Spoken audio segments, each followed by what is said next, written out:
Sir, रूस Ukraine युद्ध ने हाल में 2 वर्ष पूरे किए। दोनों तरफ नीरसता सी दिख रही है, इसलिए लड़ने के लिए अब दूसरे देशों के लोगों को लाया जा रहा है। यह सब क्या दर्शा रहा है? आखिर और कितना लंबा खींचेगा यह युद्ध? नीरज जी, देखिए, रूस यूक्रेन युद्ध का आज 736वां दिन है। जी। मतलब 2 साल से भी ऊपर हो गया है। जी। और अगर हम हम लोग तो हमेशा कवर करते ही रहे हैं, लेकिन 2 साल अगर देखें तो आप देखिए सबसे ज़्यादा नुकसान आज जो लग रहा है, जी। जो हुआ है, यूक्रेन का तो है ही। साथ में मुझे लग रहा है कि यूरोपियन यूनियन या नाटो लीजिए, अमेरिका, उनका भी काफ़ी नुकसान हुआ है। जी। अर्थव्यवस्था उनकी भी चरमरा गई है। जी। उन्होंने 2 साल में मुकाबला रूस का नहीं कर पाए। जी। लगा था कि रूस की कमर तोड़ देंगे वो सैंक्शंस के द्वारा, जी। इनके हथियार जो है जो ये देंगे यूक्रेन को।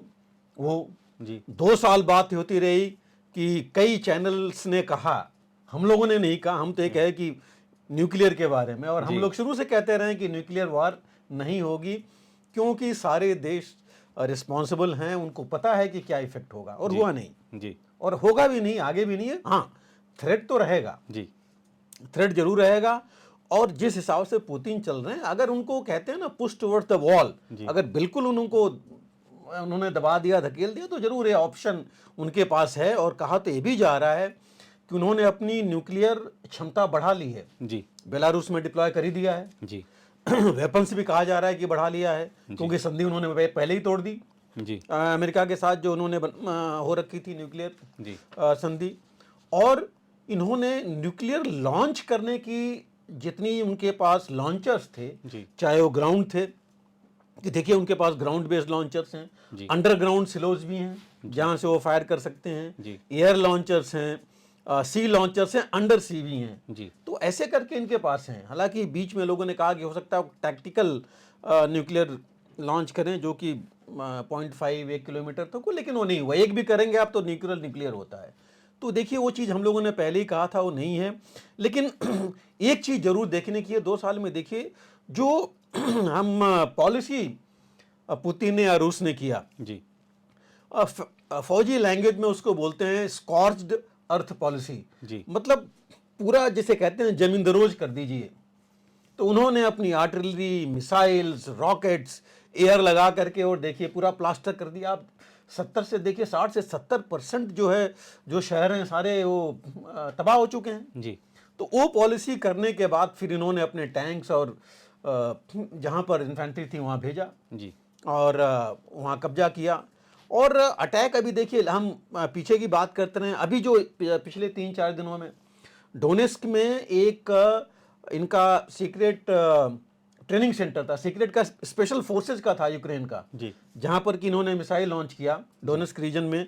और वहां पर देखिए कहा यह जा रहा है, पहले न्यूज आई कि 70 करीब मारे गए यूक्रेनी, बट अब मैं जो देख रहा था न्यूज, ये एक ब्रिटिश उनकी, वो उन्होंने एमआई को कोट किया हुआ है, मिलिट्री इंटेलिजेंस इसके इंग्लैंड के, उनका कहना है कि 400 से ऊपर मारे गए हैं यूक्रेनी सैनिक। तो आप समझ लीजिए कि कितना बड़ा नुकसान उसमें हुआ है। और इसके साथ ही उन्होंने छोटे मोटे तो और इनको नुकसान पहुंचाई हैं। और इसके साथ ही इन्होंने अद्विका पर, हमने पिछली बार कहा था कि जिसकी लड़ाई 6 महीने चली, कैप्चर कर लिया। अभी उसके बाद भी डोनेस्क में अभी पिछले 1 हफ्ते के दौरान रूस ने 3 और गांवों पर कब्जा कर लिया, जहां की यूक्रेनी सेना पीछे छोड़ के हट गई है। तो ये नुकसान तो काफ़ी हुआ है। इसी बीच में पुतिन ने अपने Tu-160 बॉम्बर जेट्स को भी दिखाया है लोगों को, उड़ान उसकी भरी थी उन्होंने। और ये देखिए दुनिया का सबसे भारी फाइटर बॉम्बर जेट है। इसके काफ़ी बड़ा है और न्यूक्लियर कैपेबल है, बहुत दूर तक जा सकता है। तो मतलब बीच बीच में दिखाते जा रहे हैं। इन्होंने पिछली बार भी हमने बात किया था, अपना आर्म्स प्रोडक्शन 100% से ज़्यादा बढ़ा दिया है। रिपोर्ट ये है कि इन्होंने नॉर्थ कोरिया से इन्होंने आर्टिलरी एम्यूनिशन लिया है, रॉकेट एम्यूनिशन लिया है, और शॉर्ट रेंज बैलिस्टिक मिसाइल भी लिया है। ईरान से जो इनको तकरीबन 400 बैलिस्टिक मिसाइल्स मिल चुकी हैं, ड्रोन्स के अलावा। ड्रोन्स तो मिले ही मिले, हम लोग जानते हैं उसके बारे में। तो इनके पास जो है काफ़ी अपने आप को मजबूत काफ़ी हद तक कर लिया है। रूस ने।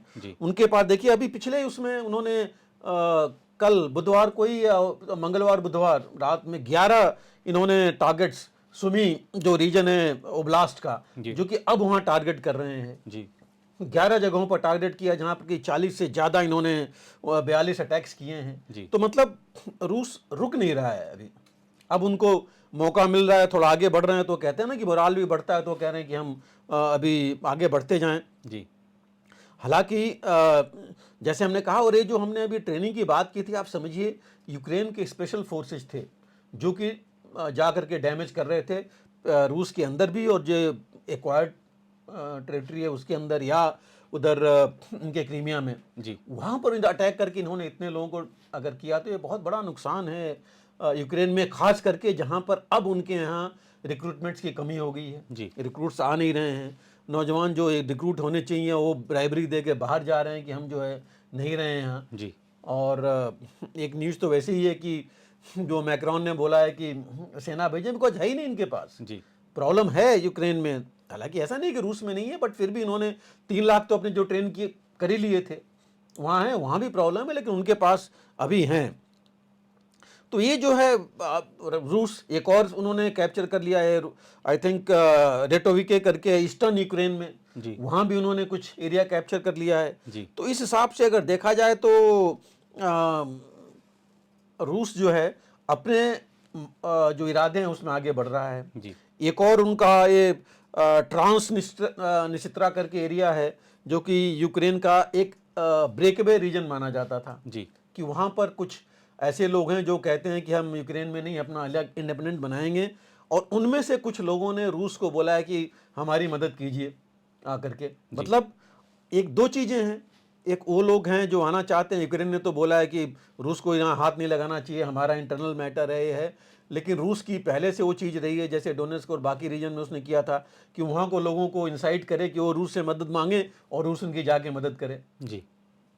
तो एक कुछ चीज़ें काफ़ी बढ़ गई हैं। हालांकि ऐसा नहीं कि यूक्रेन ने नहीं किया, यूक्रेन ने देखिए पिछले कुछ दिनों में तकरीबन 10 एयरक्राफ्ट मार गिराए हैं जी रूस के, और जिसमें एक SU-37 भी है जिसको उन्होंने गिरा दिया है। इनकी 93 मैकेनाइज्ड ब्रिगेड ने कम से कम 2 टैंक्स को डिस्ट्रॉय किया है जी।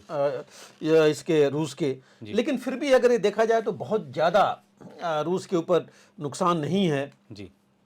लेकिन डिप्लोमेटिक एक्टिविटी शुरू हो गई है, और रीजन ये है, देखिए यूक्रेन को कुछ नहीं मिल रहा है, जेलेंस्की हर जगह गए हैं, कल देखिए वो सऊदी अरेबिया में गए थे जी, यूएई में भी वो, मतलब हर जगह जा रहे हैं।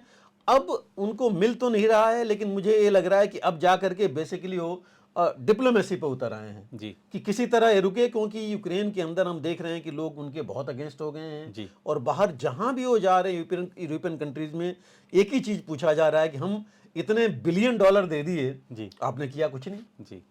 काउंटर ऑफेंसिव उन्होंने जून में लॉन्च किया था, इतने बिलियन डॉलर्स का सामान आया, लेकिन फायदा कुछ नहीं हुआ।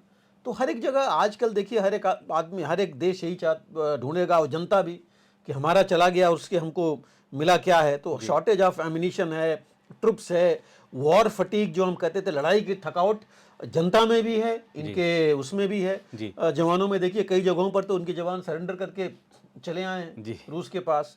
तो ये भी केस, ये भी चीज़ें होती रही हैं, और रिक्रूट इनको मिल नहीं रहे हैं, दूसरे देशों से लाके लड़ने के लिए भेज रहे हैं। बिल्कुल, वहाँ से अब ये कह रहे हैं कि जो पैसे इनको मिल रहे हैं उसे दूसरे जगहों से लड़ा के ले रहे हैं जी, कि लोग आकर के लड़े हमारे यहाँ जी। तो हालत अब वो नहीं रह गई है कि ये इनके कंट्रोल में चीज़ें रह जाएं। और दूसरी चीज़ देखिए, जहाँ भी जा रहे हैं, अब इन्होंने एक नई चीज़ जेलेंस्की ने जो बोलनी शुरू की है कि अगर रूस यूक्रेन में आ जाता है तो यूक्रेन का जो है तो है ये पूरे यूरोपियन यूनियन के लिए थ्रेट हो जाएगा। अब वो एंगल लेके चल रहे हैं, दिखाने के लिए यूरोप को कि आप हमको हमारी मदद कीजिए कि हम उनको रोकें। तो अब दूसरी चीज़ आ रही है कि 2 साल में आप उनको इतनी मदद के बाद रोक तो पाए नहीं जी, तो अब कितना और रोक पाएंगे, एक और इसमें चीज़ चल रही है। दूसरी चीज़ ये भी कही जा रही है कि अब वहाँ भी लोग डिवाइडेड हैं, देखिए विद इन यूरोपियन यूनियन जी, अमेरिका में है डिवीजन। तो ये अब इनको भी लग गया है कि वो जो चीज़ पहले हुई थी, जिस जोश के साथ यूरोपियन यूनियन नाटो इनकी मदद कर रहे थे, वो चीज़ अभी होनी नहीं है। और इन्होंने ऑलरेडी एक बात देखिए, जो इंटरव्यू परसों में गए थे बर्लिन में, जो मीटिंग थी म्यूनिक वाली वहाँ पर इन्होंने ऑलरेडी इंटरव्यू में बोल रखा था कि वो बातचीत के लिए तैयार हैं, लेकिन जरूर ये कहेंगे, इन्होंने बोला कि हम अपने टर्म्स पर कि रूस पूरा विड्रॉ कर ले, पूरी सेना हटा ले, पूरी टेरिटरी वापस कर दे और नुकसान की भरपाई करे, सब वो सब हो चाहे नहीं हो, बात ये तो जरूर है कि अब इन्होंने सोचना शुरू कर दिया है कि एक वो जरिया है, जरिया भी नहीं है कि मैं कहूँगा वही एक जरिया जो है, नहीं तो नुकसान ये होता ही जाएगा इनका। अभी देखिए चीन के एक जो इन्वॉय हैं वो कल ही गए थे, उन्होंने रूस में गए थे, यूरोपियन यूनियन में गए थे, वहाँ से जा करके वो यूक्रेन में भी जाएंगे और ये मिल रहे हैं। तो एक ये डिप्लोमेसी ये चल रही है ये पीस टॉक्स के लिए ही, और ये इनकी सेकंड राउंड ऑफ डिप्लोमेसी है चीन की। आपको याद है पिछले साल भी हुआ था और इस साल भी ये गए हैं वहाँ मिलने के लिए। रूस के फॉरेन मिनिस्टर जो लॉरेव हैं वो टर्की में गए हुए हैं, तुर्की में, और वहाँ भी बेसिकली देखिए जिस फॉरम में है वहाँ हर जगह ये डिप्लोमेसी की ही बात अब चल रही है। तो जैसे हम लोगों ने पहले भी एक बार कहा था कि इसको अगर इस लड़ाई को कोई चीज़ रोक सकती है तो डिप्लोमेसी है, और उसी पर इसमें ये चल रही है।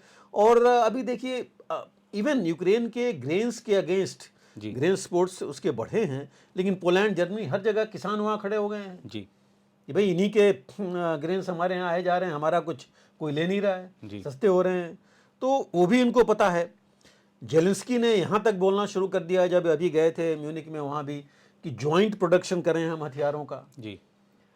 जो इंडस्ट्री, वॉर इंडस्ट्री है या डिफेंस इंडस्ट्री है, उसको बल्कान कंट्रीज ने, बल्कान नेशंस जो पहले थे अभी भी हैं वो, उनके यहाँ भी गए थे, तो उनसे 10 देशों से मिल करके इन्होंने एक स्टेटमेंट ये दिया है कि हम अपनी इंडस्ट्री शुरू करें और एक पीस टॉक स्वीडन में दोबारा शुरू करने जा रहे हैं वहाँ पर। लेकिन ओवरऑल देखिए जो चीज़ आज की तारीख में रूस जरूर आगे बढ़ रहा है, उसको ताकत भी मिल रही है और ज़मीन पर भी वो आगे बढ़ रहा है। और ये अब खुद नहीं समझ पा रहे हैं जेलेंस्की की कैसे बढ़ें।